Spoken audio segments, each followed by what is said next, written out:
स्वागत है आप सभी का द राइटर इंस्टीट्यूट में। और चूंकि मैंने पहले कृषि पर सीरीज शुरू की थी, लेकिन अभी मौसम पीसीएस के लिए नहीं है। अभी तो यूपी टेट और सुपर टेट का मौसम चल रहा है, तो इसलिए मैंने जो है पर्यावरण पर बनाना शुरू किया है और ये सीरीज रेगुलर चलेगी। इसके अलावा बीच बीच में मैं कोशिश करूंगा कि कृषि और उत्तर प्रदेश की जो वीडियोस डाले हैं स्पेशल, उनको भी डालता रहूं। लेकिन पर्यावरण की वीडियो आपको डेली मिलेगी और ये पर्यावरण SCERT बेस्ड होगी और यूपी टेट और सुपर टेट के लिए बहुत ज़्यादा महत्वपूर्ण होगी, इसलिए वीडियो को पूरा देखें। आइए शुरू करते हैं। पहला प्रश्न है, पारिस्थितिकी शब्द के जनक कौन है? ऑप्शन है AD Tansley, Ernest Haeckel, H डिटर और ओडम। तो पारिस्थितिकी शब्द के जनक हैं अर्नेस्ट हैकल। अर्नेस्ट हैकल ने 1869 में सर्वप्रथम इकोलॉजी या पारिस्थितिकी शब्द का प्रयोग किया था। पारिस्थितिकी क्या है? जीव और उसके बीच के पर्यावरण का जो संबंध है, उसको हम पारिस्थितिकी के अंतर्गत या इकोलॉजी के अंतर्गत पढ़ते हैं। अगला प्रश्न वही आ गया, सजीव और उसके पर्यावरण के संबंधों का अध्ययन कहलाता है। ऑप्शन है बायोलॉजी, इकोलॉजी, इकोसिस्टम, जूलॉजी। तो अभी अभी मैंने इसका उत्तर आपको बता दिया है, इकोलॉजी इसका सही उत्तर होगा, इकोलॉजी। तो बायोलॉजी में जो है हम जीवन और जीवन की प्रक्रियाओं का अध्ययन करते हैं। इस विज्ञान में हम जीवों की संरचना, कार्यों, विकास, उद्भव, पहचान, वितरण एवं उनके वर्गीकरण के बारे में पढ़ते हैं। इकोसिस्टम जीव जिस पर्यावरण में रहता है और उस पर्यावरण से कैसे संबंधित है, इसका अध्ययन, इसको इकोसिस्टम बोलते हैं। इकोसिस्टम इकोलॉजी का एक पार्ट है, याद रखिएगा। इकोलॉजी के अंतर्गत हम इकोसिस्टम पढ़ते हैं। फिर है जूलॉजी। बायोलॉजी की वह शाखा है जिसमें हम प्राणियों व उनकी संरचना के बारे में अध्ययन करते हैं। तो यहाँ पर मैंने सारे जो लॉजीज थे उनको क्लियर कर दिए हैं। अगला प्रश्न है, पृथ्वी की उत्पत्ति कितने समय पूर्व हुई? पृथ्वी की उत्पत्ति कितने समय पूर्व हुई? ऑप्शन है ईसा के जन्म से 6000 वर्ष पूर्व, बी ऑप्शन 4.6 अरब वर्ष पूर्व, सी ऑप्शन 3.2 अरब वर्ष पूर्व, डी निम्न में से कोई नहीं। तो इसमें जो ऑप्शन आपका सही होगा 4.6 अरब वर्ष पूर्व सही उत्तर होगा।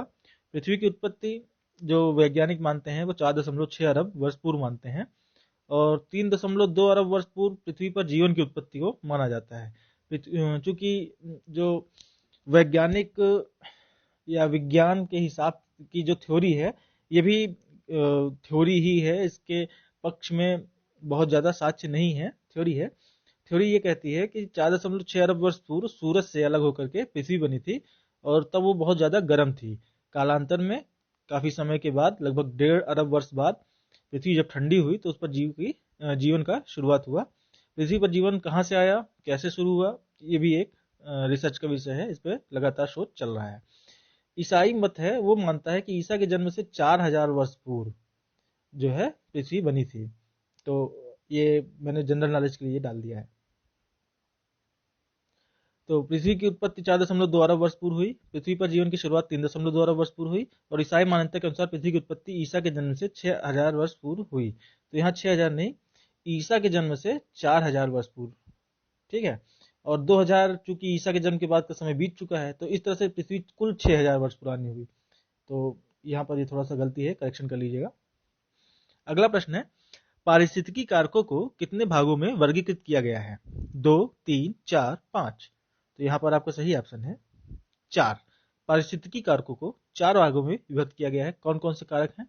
नंबर 1 है जलवायवीय कारक, नंबर 2 है मृदीय कारक, नंबर 3 है स्थलाकृतीय कारक या भौगोलिक कारक और नंबर 4 है जैविक कारक। तो कारक होते क्या हैं? जीवों के अस्तित्व, संगठन व उपापचय प्रक्रिया को प्रभावित करने वाले कारक पारिस्थितिकीय कारक कहलाते हैं। अब आप मान लीजिए कहीं पर रहते हैं, तो आप अपने आसपास की जलवायु से, मृदा से, स्थलाकृति से और आसपास के जो जीव हैं उनसे आपका जीवन प्रभावित होता है, आपका अस्तित्व प्रभावित होता है। तो यहाँ पर इन्हीं पारिस्थितिकी कारकों के बारे में बात की गई है। मृदा का निर्माण कितने चरण में होता है? Option A 2, B 3, C 4, D 5। तो सही उत्तर है यहाँ पर ए, 2 चरणों में होता है मृदा का निर्माण। कौन कौन से चरण हैं? तो पहला चरण है अपक्षय। अपक्षय में होता है चट्टानों का टूटना और दूसरा चरण है मृदा जनन। मृदा जनन जो टूटी हुई चट्टानें हैं इनसे मृदा का बनना। अपक्षय 3 तरह के होते हैं, तो इसको भी मैंने यहीं पर क्लियर कर दिया है। रासायनिक अपक्षय, भौतिक अपक्षय और जैविक अपक्षय। तो रासायनिक अपक्षय क्या है? मान लीजिए चट्टान कुछ ऐसे पदार्थों से मिलकर बनी है जो हवा में उपस्थित ऑक्सीजन से क्रिया करके या नमी से क्रिया करके टूट जाता है। मान लीजिए कि जो चट्टान है उसमें जो है लोहा ज्यादा है, तो लोहा वायु में उपस्थित नमी और हवा से ऑक्सीजन से क्रिया करके जंग लग जाएगा और उसकी पकड़ जो चट्टान के अंदर है वो कमजोर होती जाएगी और कुछ दिन बाद वो चट्टान टूट जाएगी। भौतिक अपक्षय क्या है? भौतिक अपक्षय मीन्स भूकंप आ जाए या ऐसी कुछ बाहरी घटनाएं, या कोई और चट्टान टूट के उस चट्टान के ऊपर गिरे और दोनों टूट के गिर जाएं, तो ऐसे जो भौतिक कारक जो है उनके कारण जो अपक्षय होगा वो भौतिक अपक्षय है। फिर है जैविक अपक्षय। अब चूहे हैं वो किसी चट्टान में घुस के या खोद करके उसको खोखला बना देते हैं, तो धीरे धीरे वो चट्टान कमजोर होती रहती है और टूट जाती है।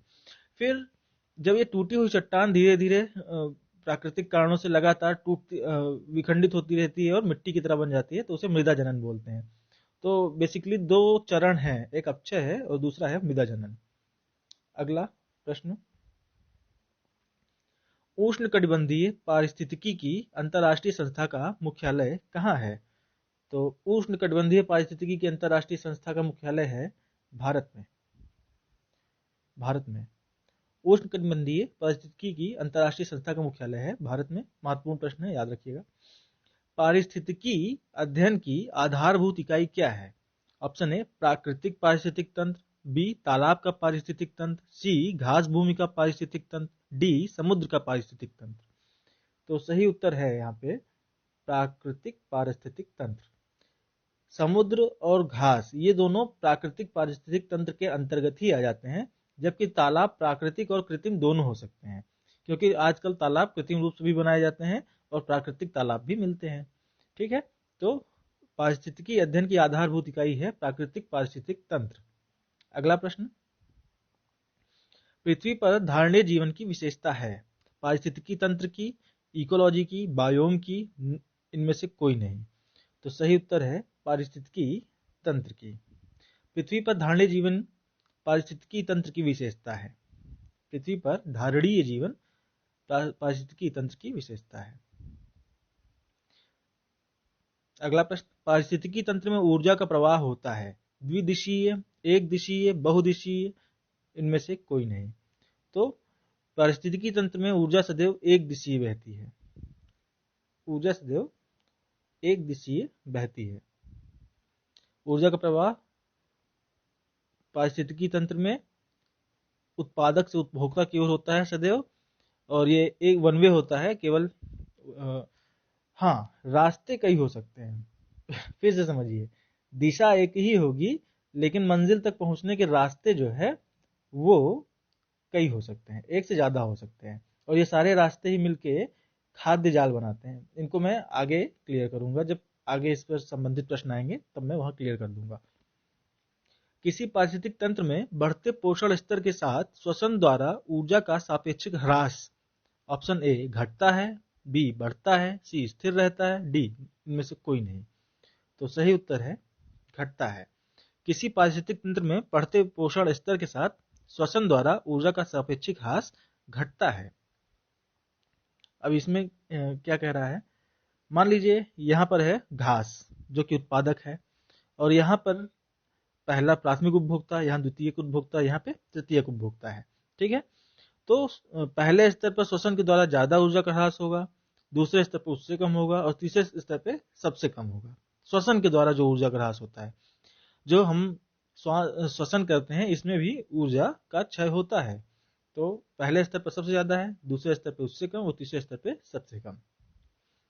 सौर ऊर्जा एवं प्राथमिक पारिस्थितिकी उत्पादकता में संबंध होता है? धनात्मक सहसंबंध, ऋणात्मक सहसंबंध, कोई संबंध नहीं, इनमें से कोई नहीं। तो सही उत्तर है धनात्मक सहसंबंध। सौर ऊर्जा और प्राथमिक पारिस्थितिकी उत्पादकता में धनात्मक सहसंबंध होता है। जितनी ज्यादा सौर ऊर्जा प्राप्त होगी उतना ही ज्यादा पारिस्थितिकी तंत्र सामान्य रहेगा। तो इस वीडियो में इतना ही। अगर आपको वीडियो अच्छा लगा हो तो चैनल को सब्सक्राइब कीजिए, वीडियो को लाइक कीजिए और आप अपने बहुमूल्य सुझाव हमें इस नंबर पे व्हाट्सएप कर सकते हैं। आप हमें कमेंट बॉक्स में भी अपने बहुमूल्य सुझाव दे सकते हैं, और हमारे अबाउट में जाइए तो वहाँ हमारा ईमेल आईडी है, आप हमें मेल भी कर सकते हैं। ईमेल आईडी मैं डिस्क्रिप्शन बॉक्स में भी डाल दूंगा।